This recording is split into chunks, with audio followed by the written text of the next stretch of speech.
Thank you, Mamiya, for that introduction. So, hi, good afternoon po sa inyong lahat.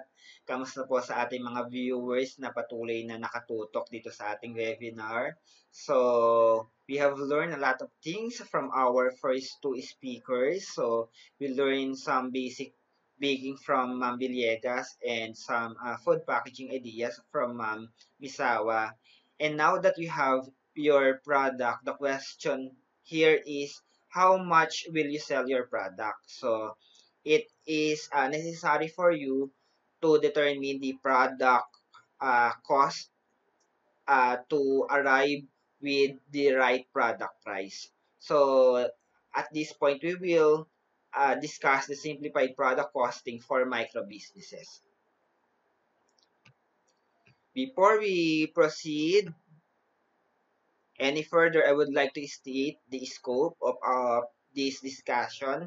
So this webinar is intended for manufacturers who are micro in size. The owner of such can still perform or supervise closely the manufacturing procedure. So here in the Philippines, micro businesses are those who have 3 million of assets or below and employs 9 individuals or fewer. And also, this is a simplified version of product costing made for those who have little or no knowledge in accounting. So, lahat po ay makaka-relate dito at lahat po ay makakasunod. So, ano po yung objectives natin? So, at the end of this webinar, lahat po tayo, we will be able to understand the different costs that must be included before determining the price of the product and proper way of arriving the desired price for the product to be sold. So, we have different expenses kasi and different costs na kailangan i-include natin sa ating products para mag-arrive tayo doon sa right price. Okay? Na hindi tayo malulugi. O, kikita tayo. Okay, so here's the overview of our discussion.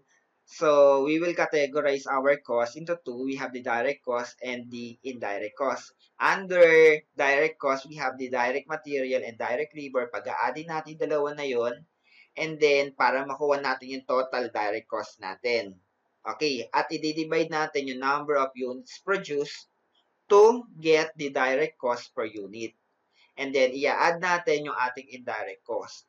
Under indirect cost naman, we have the manufacturing overhead and then the operating expenses. Pag-aadin natin dalawa, pag nakuha natin yon, we have the total indirect cost divided by 2 the number of units produced to get the indirect cost per unit. Okay? So, yung bottom line natin dito, pag-aadin natin direct cost plus the indirect cost to get the product cost. At yung product cost na yon dito natin, ito yung magiging basis natin para magkaroon ng tamang presyo yung produkto na ginawa natin. Okay? So, as I have said, we categorize our product cost into two para mas lalong masimplified yung ating pag-costing, ano?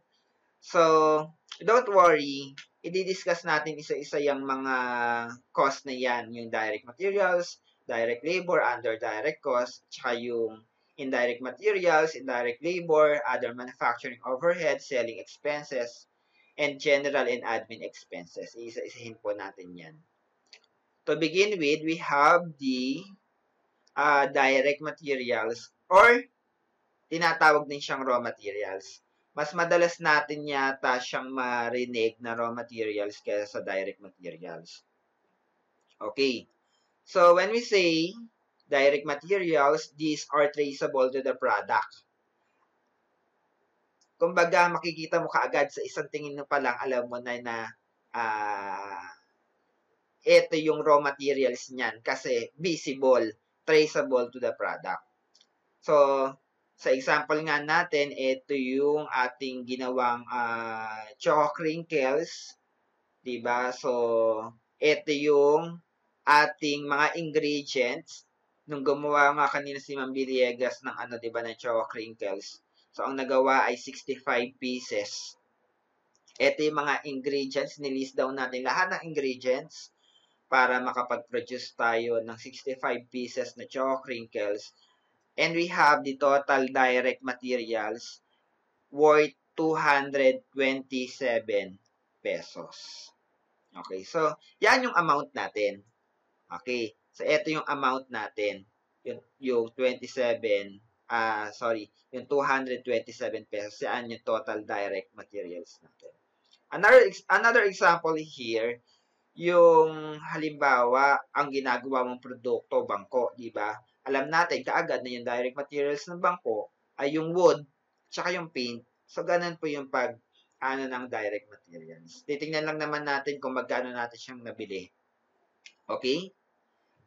So, next po ay yung tinatawag nating direct labor. So, when we say direct labor, ito yung amount paid to production worker. So, yung pwedeng ito yung sahod, yung wage per unit or per hour or salary. Ito naman ay monthly binibigay or every 15 days or kinsenas katapusan, di ba? Sabi rito, ito yung binabayad natin sa production worker. We can say na a production worker, siya yung directly nag-work with the raw materials to turn these raw materials into finished good. Kumbaga sila yung gumawa talaga directly na nag-work doon sa raw materials para maging finished good. Doon sa ginawa ni Ma'am Villegas, siyempre si Ma'am Villegas kung siya ay mag-hire ng chef or ng cook o ng tao na gumawa ng kanyang produkto, yun yung kung magkano ibinayad natin sa worker na yun yung tinatawag nating direct labor. But since dahil si Ma'am Villegas si mismo gumagawa ng kanyang produkto, diba? So, mag-allocate din tayo ng direct labor para sa kanya. Kumbaga, parang self-employed yung ginawa niya no? Babayaran din niya yung sarili niya. Okay. Para compute natin yung direct labor, we have to identify kung magkano yung rate. Dito sa kabanatuan, ang minimum wage, I think, is 420 pesos. Okay, so, labor rate per hour. So, 420 pesos divided by 8 kasi nga, ilang oras ba yung regular hour, di ba? I think 8 hours, di ba? So, 52 pesos and 50 cents yung labor rate per hour.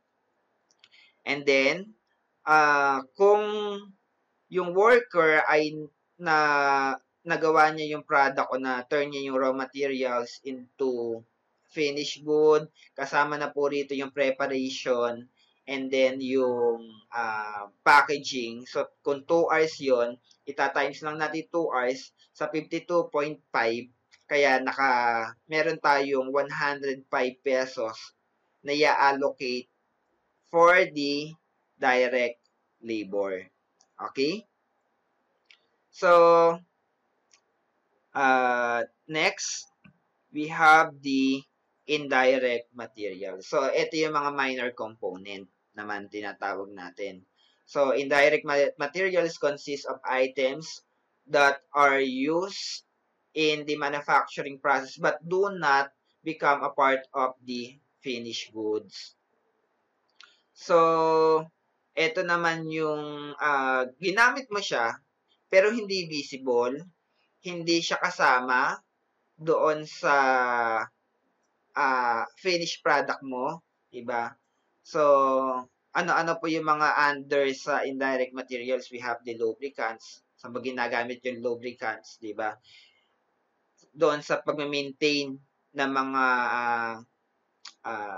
machinery natin na ginagamit in our production.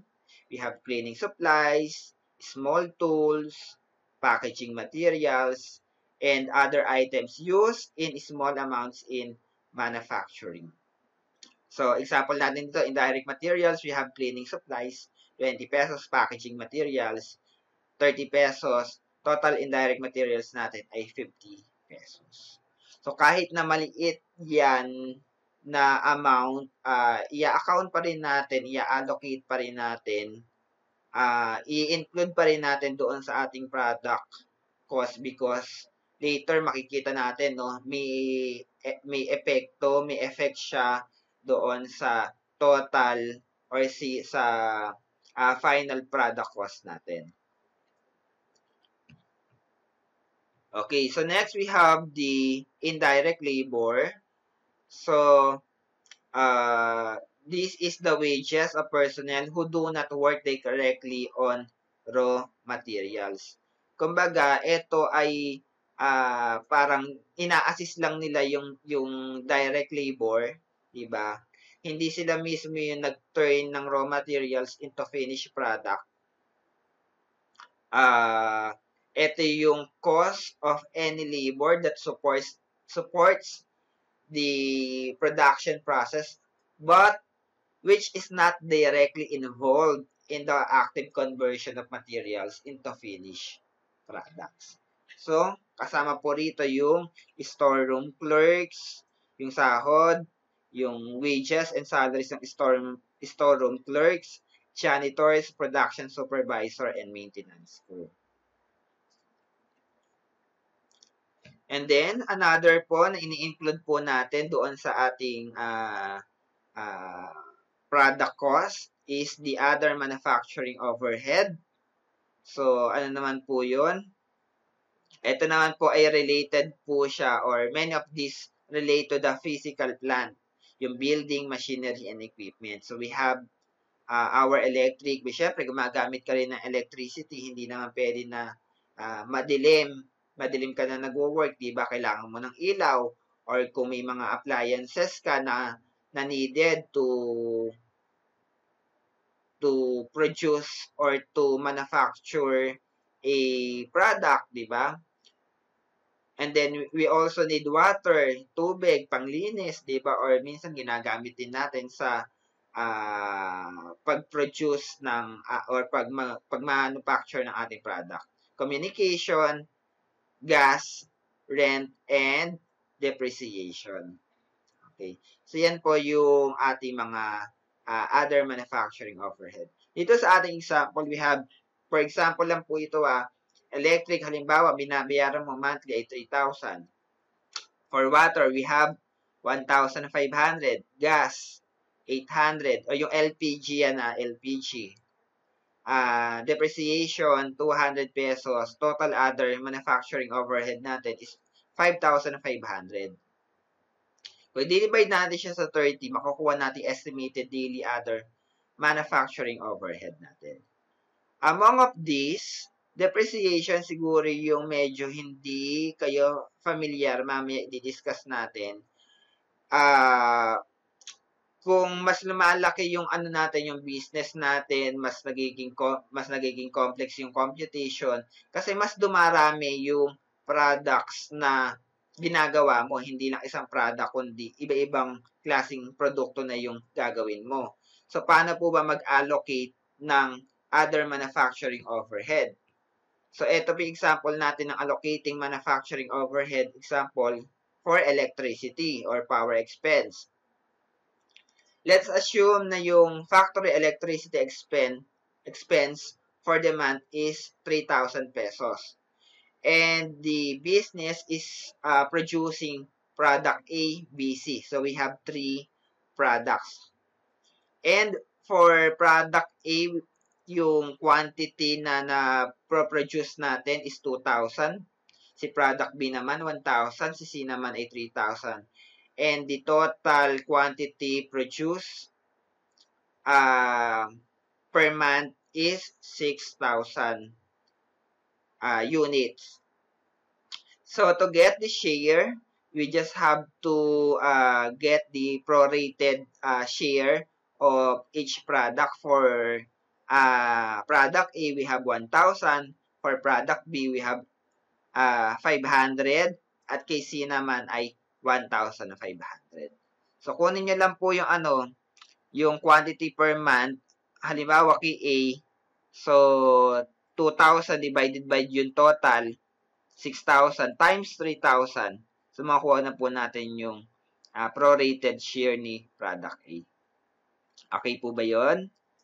And then, kukunin na po natin yung i-allocate po natin na, o yung idadagdag po natin na cost doon sa every product unit na ibebenta natin. Okay?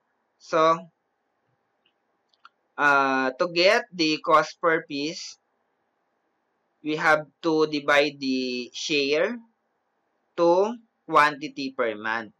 So, 1,000 divided by 2,000 is equal to 50 cents. Okay? So, ibig sabihin po niyan, sa bawat produkto na na-produce mo, mag-a-add ka ng 50 cents doon sa kanyang product cost. Okay po? Same with the power, same with the water. So, nag-allocate din tayo para sa mabayaran natin yung ating water expense. For example, yung ating factory water expense for the month is 1,000 pesos. At nakakapag-produce tayo, yung kaninang example natin, 6,000 units ng products na pinaproduce natin. So, 1,000 divided by 6,000 is 17 cents. So, kahit ganun kaliit, tandaan po natin, importante pa rin na in-include natin siya doon sa ating product cost kaysa wala. Diba? Kahit pa yan ay 0.05, i-add pa rin po natin. Okay? Para makover yung ating mga manufacturing overhead. Okay. Next, we have the allocating manufacturing overhead depreciation. When we say depreciation po, ito yung pagbaba ng value ng assets mo dahil nagamit mo yung asset mo, dahil nabawasan yung kanyang useful life. Diba? So, to get the annual depreciation, ang formula po natin dyan ay acquisition cost minus salvage value over estimated useful life. Ano po ba yung tinatawag nating acquisition cost? For example, ito po. I don't know kung 100,000 talaga. Example lang naman, Hindi ko alam kung magkano yung ganyang oven. So, ang acquisition cost natin is 100,000. Ibig sabihin po yan yung amount na pagkakabili mo dyan sa oven na yan. And we have the salvage or scrap value worth 5,000 pesos. So, ano po ba tinatawag natin na salvage value? So, this is the value of your asset after depreciation is complete or after its useful life. Tinatawag kasi tayong useful life. Ito yung estimated na ilang taon mo ba siya magagamit. Diba? May ganyan eh. So, for example, bumili ka ng oven or ng any appliances, diba? So, minsan, ang useful life niya ay 5 years, 3 years, so depende sa produkto. Okay, pagpatuloy po natin yung ating pagkuha ng annual depreciation. So, sa example po natin, ang acquisition cost po natin is 100,000 pesos minus 5,000 pesos yung ating salvage value divided by the estimated useful life na 10 years. So, meron po tayong 9,500 pesos yearly na depreciation expense or 792. Dinivide natin siya sa 12 to get the 792 pesos monthly. Yan naman po yung depreciation expense natin monthly. Okay. So, let's assume na kada taon ay nakakapag-produce ka ng 10 units of your product. So, simply divide the annual depreciation to the number of units produced annually. So, 9,500 divided by 10,000 is equal to 0.95. So, ganyan po yung pag-allocate ng depreciation expense. Okay po?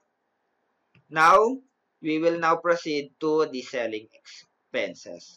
So, ano po ba tinatawag natin na selling expenses? So, these are costs incurred to promote and market products to customers. So, mainly, ito yung nire-relate natin siya doon sa distributing, marketing, and selling. So, basta may kinalaman siya sa selling, siya ay part ng selling expenses. Kaya nga selling expenses.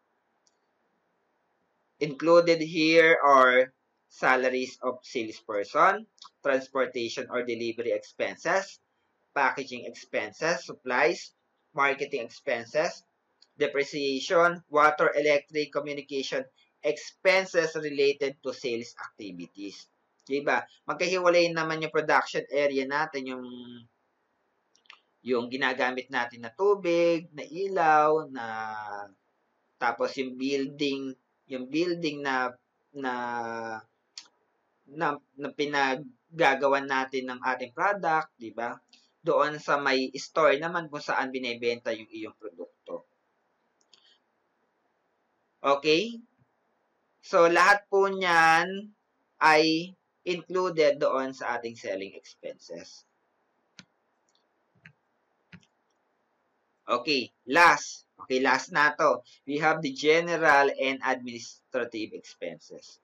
So, these are expenses an organization incurs that are not directly tied to a specific function such as manufacturing, production, or sales.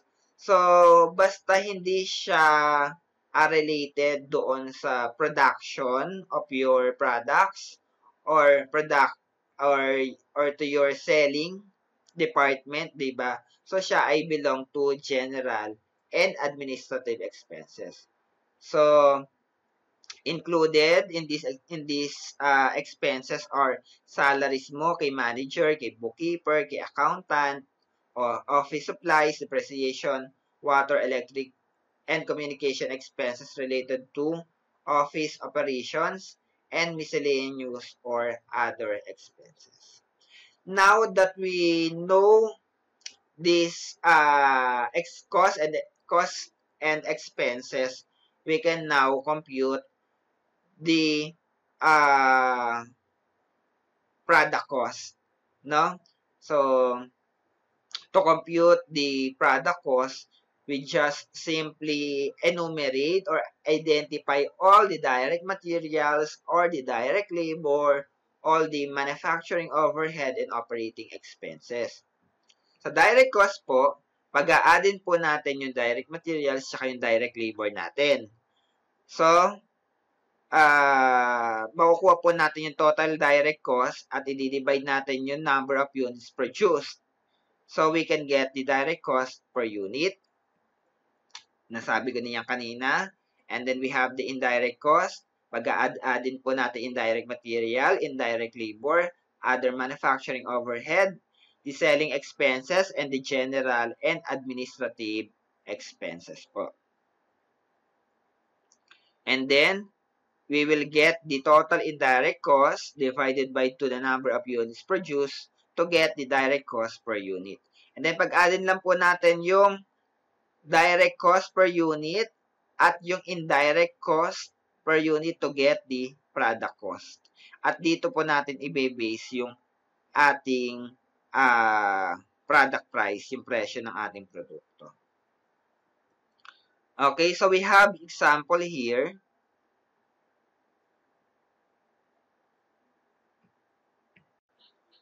Okay, so doon sa ating example, tayo ay gumawa ng chocolate crinkles. So, yung ating number of units produced per batch o so kada batch ng paggawa natin is 65. So, ililist down natin lahat ng ating mga cost. So, first, we have our direct materials. Ilist down natin lahat ng ingredients na ginamit natin to produce that 65 pieces of chocolate crinkles. So, ito po yung mga presyo niya. Pag-add-addin lang natin lahat ng ating total direct materials. So, kunin natin yung sum niya.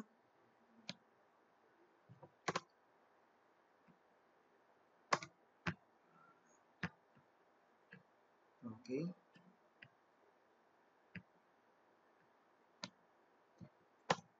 So, we have 227 pesos. At yung ating labor kanina ay nasa 105 pesos. Okay. So, sabi ko nga kanina, pag-aadin natin yung ating total direct materials and yung ating total direct labor. So, 227 plus 105 is equal to 332 divided by 265. Yan yung ating number of units produced. So, 332 divided by 65. So, ang ating direct cost per unit is 5 pesos and 11 centavos. While dito naman sa ating indirect cost, we have cleaning supplies and packaging materials for our indirect materials amounting to 10 pesos and 30 pesos respectively. And we have our other manufacturing overhead amounting to 50 pesos. Since tayo ay nag-i-start pa lang ng business, wala pa tayong store na pagbebentahan natin ng ating produkto, or hindi pa tayo nag-hire ng salesperson para ibenta yung ating produkto, wala pa tayong selling expenses, at wala pa rin tayong general and administrative expenses. Pero, as your business grows, mas dumarami yung ating other expenses, dumadami yung ating operating expenses, at marami na tayong elements, at mas marami na tayong different indirect costs na i-include o i-allocate doon sa presyo ng ating produkto. Okay? So, kunin lang natin uli yung sum ng ating indirect cost. So, we have total indirect cost of 90 pesos divided by the number of units produced, which is 65. So, 90 pesos divided by 65 is 1 peso and 38 centavos. So, kukunin lang po natin yung total direct cost natin. Ito po yun. Yung ating indirect cost per unit naman natin is 1.38. So, ang ating total product cost natin is 6 pesos and 49 centavos.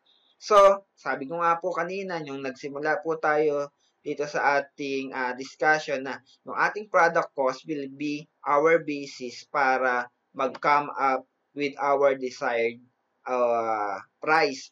So, yung product cost natin dapat hindi bababa dyan yung ating presyo para hindi tayo magkaroon ng losses. No? So, para hindi tayo malugi. Ngayon, meron po tayong tinatawag na markup. Yung markup, ito yung patong mo, yung additional amount para ikaw kumita. So, depende po sa industry kung magkano yung markup na yung desired markup natin for that product. So, usually kapag mga pagkain naman nasa 50% to 200% markup yung inilalagay natin dyan. So, for example, napag-decide natin na 150 o 50% yung ating markup, additional 50%. So, 100 plus yung additional na 50% markup natin. So, 150%, ilagay natin dyan sa markup natin. So, i-times po natin yung ating product cost times yung ating markup. So, 9.73. So, pwede nating laruin yan, ano? Pwede nating gawing 10 pesos. Pwede nating gawing 12 pesos. Diba? So let's say ng ating final price, ang ating product price ay 10 pesos. And then, ang ating total unit ay 65 pesos. So, to get the sales, just simply multiply the final price tsaka yung ating total units.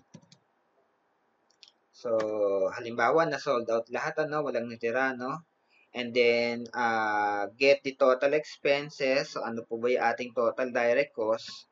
Tsaka yung ating total indirect cost. Ito ay para lang makita natin yung, ano natin, no? Yung estimated profit natin. So, to get the profit, sales minus total expense. So, we have 228 pesos. So, yan yung kinita mo sa paggawa ng 65 pieces na chocolate crinkles at kung mabebenta mo siya lahat. Okay? So, pwede naman natin gawin to na 15 pesos. Sabi ko nga kanina, yung pwede mong laruin yung presyo, di ba? So, depende. So, kaya lang, mag-ingat po kayo. You can't go too much higher kasi nga, kapag higher yung cost natin, it drives, o yung presyo natin, it drives the customers away. At kapag naman too low naman o below sa ating product cost, nagkakaroon naman tayo ng net loss. So, dapat ay tama lang. Okay? Doon lang, kumbaga, equitable price. So, sulit yung ibabayad ni consumer, ni buyer doon sa product na ino-offer mo. Okay. So, for those who have question with regards to our computation of our product cost, just simply write down your comments in the comment section of this FB Live, and we will answer your questions, your queries in our open forum. So thank you for watching. Thank you.